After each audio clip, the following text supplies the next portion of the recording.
حدیث پاک میں فضیلت بتائی گئی کہ بچے کے لیے 2 بکرے، بیٹی کے لیے 1 بکری، لیکن جب سیدنا امام حسین پیدا ہوئے تو رحمت عالم نے ان کے نام کا عقیقہ 1 ہی بکرے سے فرما دیا۔ جی اس بار عید آئی تے میری اما جی دا ہونا چاہیے تے ابا جی دا ہونا چاہیے، میں تے مطلب ٹکوس لے کہ قربانی شروع کرن لگیا نا پہلے کسی بزرگ کا نام ہونا چاہیے، ان کے نام کی تب لگتی ہے، کوئی ایسا مسئلہ نہیں۔ اگر میرے پاس اس بار نصاب مکمل ہے تو سب سے پہلے مجھ پہ بات ہے، میں اپنی چھوڑ کے جس کی بھی دوں گا تو قربانی نہیں ہوگی۔ اگر میں اپنی قربانی کے علاوہ کسی دوسرے بندے کی کرنا چاہتا ہوں تو اسلام نے کہا پہلے اپنی ہوگی ساتھ پھر دوسرے کی بھی ہوگی۔ والد صاحب کی بھی کر لو، پھر والدہ صاحبہ کی ایک اور لے آؤ، پھر دادا جی کی بھی ایک لے آؤ، پھر کسی اور اللہ کے ولی مقبول بندے کی بھی لے آؤ، پھر نبی پاک علیہ السلام کے لیے بھی لے آؤ۔ یہ اپنی ساتھ ضرور ہونی چاہیے، کیوں کہ نبی پاک علیہ السلام نے فرمایا کہ جو زندہ بندہ ہے اس کی زندگی کے شکرانے میں ابراہیم علیہ السلام کی جو سنت ہے وہ اس وجہ سے وہ واجب کا درجہ پا گئی کہ اللہ نے جو ہمیں زندگی دی ہے نا، اس زندگی کا وہ نعم البدل بن جاتی ہے قربان۔ اللہ تعالیٰ عمل پوچھتا ہے، اس کے بعض اوقات پہلے ہی نام رکھ دیے جاتے ہیں، اے دستی تے فلانے بندے دینی ہے جی، تے سری فلاں جگہ تے بھیجنی ہے، تے کھروڑے فلانے بندے لے جانے، یہ نام نہیں رکھنے چاہیے، یہ نام نہیں رکھنے چاہیے۔ ذبح کے بعد تو ہو سکتا ہے کھروڑا کسی بندے کو دے دیے، پائے دیے دے دیے، سری دے دی جائے، اور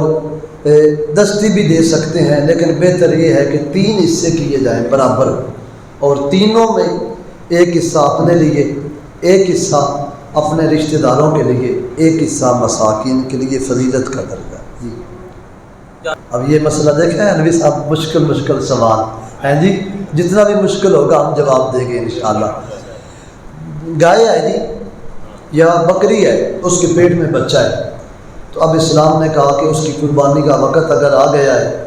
تو وہ مختص ہو گیا ہے تو کرو اس کو ذبح، وہ ذبح ہو گیا، اس کا پیٹ چاک کرو۔ وہ جو جانور کے پیٹ میں جو بچہ ہے اگر زندہ نکل آئے تو اس کو بھی ذبح کرو، ذبح کر کے اس کا گوشت بھی اس گوشت میں مکس کرو، اس کو بیچنے کی حاجت نہیں، اس کو نہیں بیچ سکتے، کیوں کہ وہ چونکہ قربانی کے اندر ہے، اور اندر والی قربانی اس قربانی کے تابع ہے۔ اگر وہ مر جائے ذبح کے وقت تو پھر وہ مردار ہو گیا، اس کو پھینک دیا جائے۔ یہ اور کچھ قربانی مستحب درجے میں ہے، ہو سکتی ہے والدین اگر نابالغ چھوٹے بچوں کو ترغیب دلانے کے لیے ان کی قربانی کا بندوبست کرے تو سرپرست والد، چاچا، تایا، جو بھی سرپرست ہو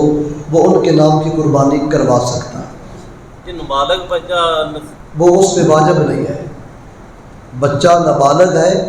تو اس پر اتنا پیسہ ہے کہ وہ صاحب نصاب ہے، تو صاحب نصاب ہونے کے لیے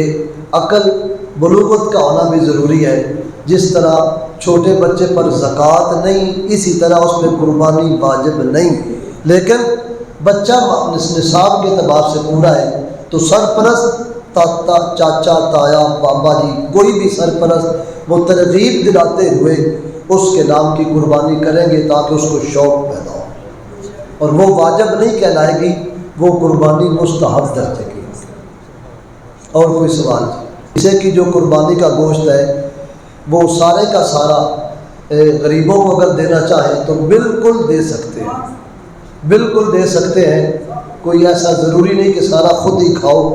یا سارا تم۔ اسلام نے اس کے 2 درجے ہمیں بتائے، ایک درجہ یہ ہے کہ 3 حصے کیے جائیں، دوسرا یہ ہے کہ وہ سارا تقسیم بھی کر سکتے ہو، اور پھر وہ بندے جنہوں نے کبھی گوشت استعمال نہیں کیا، غربت میں گزارا کرتے رہے، قربانی کے شوق میں آج قربانی کی ہے، تو ایسا بندہ اگر گوشت سارا رکھنا بھی چاہے تو اسلام نے خیف اس کو اجازت دی ہے، خیف تھوڑی سی، ہر بندے کے لیے نہیں کہ ہر بندہ سمجھے کہ اے بکرا دے فریج دے حوالے ہونا ہے، انج نہیں۔